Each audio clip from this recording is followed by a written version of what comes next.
Assalamualaikum warahmatullahi wabarakatuh. Kami dari kelompok 9. Di sini kami akan mempresentasikan tentang Kerajaan Majapahit. Di sini saya akan memaparkan mengenai silsilah kerajaan Majapahit. Yang pertama ada Raden Wijaya. Ia merupakan pendiri dari kerajaan Majapahit yang memerintah dari tahun 1293 hingga 1309. Lalu ada Kalagamat atau Jayanegara. Ia merupakan anak dari Raden Wijaya yang memerintah dari tahun 1309 hingga 1328. Lalu raja yang ketiga yaitu Dia Gitarja. Ia merupakan adik dari Jayanegara yang memerintah dari tahun 1328 hingga 1350 Masehi. Dan yang keempat ada Raja Hayam Wuruk. Ia berhasil membawa Majapahit dan patinya Gajah Mada ke puncak kejayaan. Dia mulai memerintah dari tahun 1350 hingga 1389 Masehi. Dan yang kelima ada Raja Wikaramawardhana. Ia memerintah dari tahun 1389 hingga 1429 Masehi. Lalu dilanjut oleh Suhita yang memerintah pada tahun 1429 hingga 1447 Masehi. Dan ada Kertawijaya. Ia memerintah dari tahun 1447 sampai 1451. Dan yang ke-8 ada Raja Sawardana. Ia memerintah dari tahun 1451 sampai 1453. Dan raja yang ke-9 ada Purwawisesa yang memerintah dari tahun 1456 hingga 1466. Dilanjut oleh Bre Pandanalas yang memerintah dari tahun 1466 sampai 1468. Lalu dilanjut yang ke-11 ada Bre Kertabumi. Ia memerintah dari tahun 1468 hingga 1478. Dan yang ke-12 ada Raja Girindrawardhana. Ia memerintah dari tahun 1478 hingga 1498. Dan raja yang terakhir ada Hudhara. Ia merupakan raja terakhir yang memegang kekuasaan kerajaan Majapahit. Berikutnya ada sistem kepercayaan Majapahit.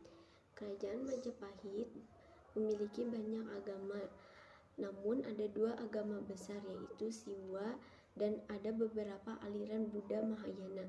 Siwa dan Buddha masih ada pengikut. Mereka semua melakukan ritual sesuai dengan ajaran masing-masing dan mereka memiliki bangunan suci mereka sendiri. Siwa dan Buddha menjadi agama resmi pada kerajaan Majapahit. Unsur kemasyarakatan Kerajaan Majapahit. Yang pertama di bidang ekonomi. Masyarakat Majapahit mengandalkan pasar sebagai tempat untuk memenuhi kebutuhan hidup. Mereka menyebut pasar dengan sebutan pekan atau peken. Komoditas utama yang ada di pasar yaitu beras sebagai bahan kebutuhan pokok. Untuk memudahkan transaksi, masyarakat menggunakan uang koin yang disebut koin gobog. Karena perkembangan ekonomi yang lebih maju pada saat kepemimpinan Hayam Wuruk, kebutuhan akan uang koin juga meningkat, sehingga kerajaan harus mengimpor uang dari Tiongkok yang bernama koin kepeng. Pada saat itu, pajak menjadi salah satu sumber pendapatan terbesar di Kerajaan Majapahit. Pajak yang dikenakan pada masyarakat yaitu pajak tanah, pajak profesi atau pekerjaan, pajak orang asing yang singgah, dan pajak hasil pertanian. Pajak umum yang terkumpul akan digunakan untuk kepentingan umum, misalnya fasilitas umum seperti pasar dan transportasi. Yang kedua ada sistem pemerintahan. Pada saat Raden Wijaya berkuasa, semua orang yang pernah berjasa kepadanya akan dihormati. Dia melakukan hal itu untuk mencari simpati dan kepercayaan. Namun, pada saat Jayanegara memimpin, banyak terjadi pemberontakan karena ketidakcakapannya dalam memimpin kerajaan, sehingga ia pun dijuluki Kalagemet yang artinya lemah. Gajah Mada diangkat menjadi Mahapatih oleh Ratu Gayatri dan mengucapkan Sumpah Palapa. Pada era Hayam Wuruk, Majapahit mengalami masa keemasan dan kemajuan. Namun juga terjadi perang bubat yang memicu runtuhnya kerajaan Majapahit. Unsur peralatan kerajaan Majapahit. Yang pertama, guci sebagai tempat anggur, air, penyimpanan makanan, dan lain sebagainya. Yang kedua, buyung berfungsi sebagai wadah untuk membawa air. Yang ketiga, anglo sebagai tungku untuk memasak. Yang keempat, celengan binatang. Bentuk-bentuk yang dipakai memiliki makna tersendiri di beberapa budaya. Pipisan dan gantik. Pipisan dan gantik berfungsi sebagai alat untuk menumpuk jamu atau obat tradisional. Mata pencaharian kerajaan Majapahit. Yang pertama ada nelayan. Terdapat dua kelompok masyarakat nelayan, yaitu kelompok nelayan pesisir dan nelayan muara. Yang kedua, tukang tambang. Banyak tukang tambang pada Sungai Berantas dan Bengawan Solo. Tukang tambang yang berprofesi untuk mengantar seseorang menyeberangi sungai. Yang ketiga ada pengrajin tembikar. Tembikar yang dibuat pada umumnya alat-alat rumah tangga yang digunakan sehari-hari seperti anglo, cobek, gentong, padadasan, pot, dan lainnya. Yang keempat itu pedagang. Sungai Bengawan Solo yang menjadi tempat jalur perdagangan yang membawa barang-barang komoditi dari suatu tempat. Baik, terima kasih atas kesempatannya. Sebelumnya, Assalamualaikum warahmatullahi wabarakatuh. Perkenalkan, nama saya Putra Aji Mardika dengan nomor NPM 212171024. Di sini izinkan saya untuk memaparkan hasil materi tentang unsur sistem bahasa dan unsur sistem pengetahuan pada masa kerajaan Majapahit. Pada kesempatan kali ini, materi yang saya paparkan pertama ialah unsur sistem bahasa pada masa kerajaan Majapahit. Bahasa yang digunakan sehari-hari pada masa kerajaan Majapahit ialah bahasa Jawa kuno ataupun bahasa Jawa pertengahan. Bahasa Jawa pertengahan zaman sekarang sudah tidak dipertuturkan lagi. Di tanah Jawa, bahasa ini berkembang menjadi bahasa Jawa baru. Sedangkan di Bali, bahasa ini menjadi bahasa Jawa Bali.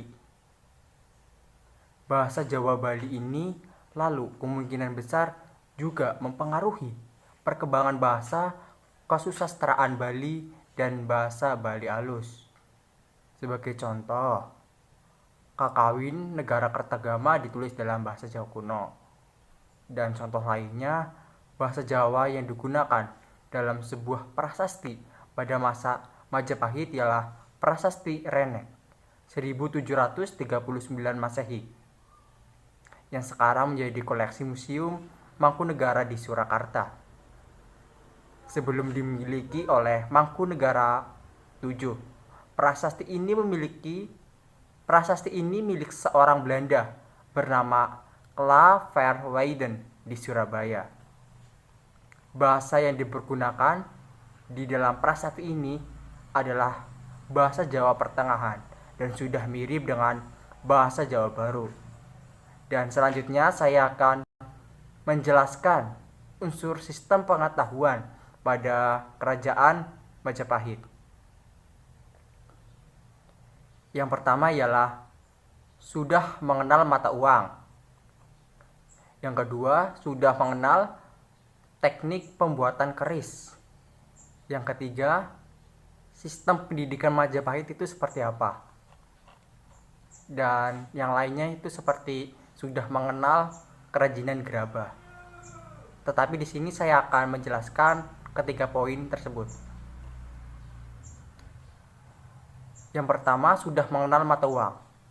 Uang sebagai alat tukar tak bisa dilepaskan dari perkembangan peradaban manusia. Uang menggantikan sistem barter yang telah dilakukan selama berabad-abad. Sebelum uang kertas yang banyak beredar saat ini, dahulu lazim digunakan alat tukar resmi yang berbentuk koin sebelum ditemukannya teknologi pembuatan kertas. uang koin pernah dibuat oleh beberapa kerajaan yang ada di Nusantara.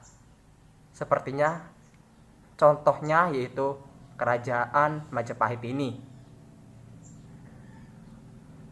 Salah satu uang koin yang populer di masa lalu yakni uang gobok yang berasal dari Kerajaan Majapahit, yang jadi standar alat tukar di era Kerajaan Majapahit di Jawa. Saat sekarang, uang keping logam ini bisa jadi bernilai tinggi karena jadi incaran kolektor uang kuno. Dikutip dari data koleksi Museum Bank Indonesia, uang gobok Majapahit banyak dibuat dari logam dan tembaga.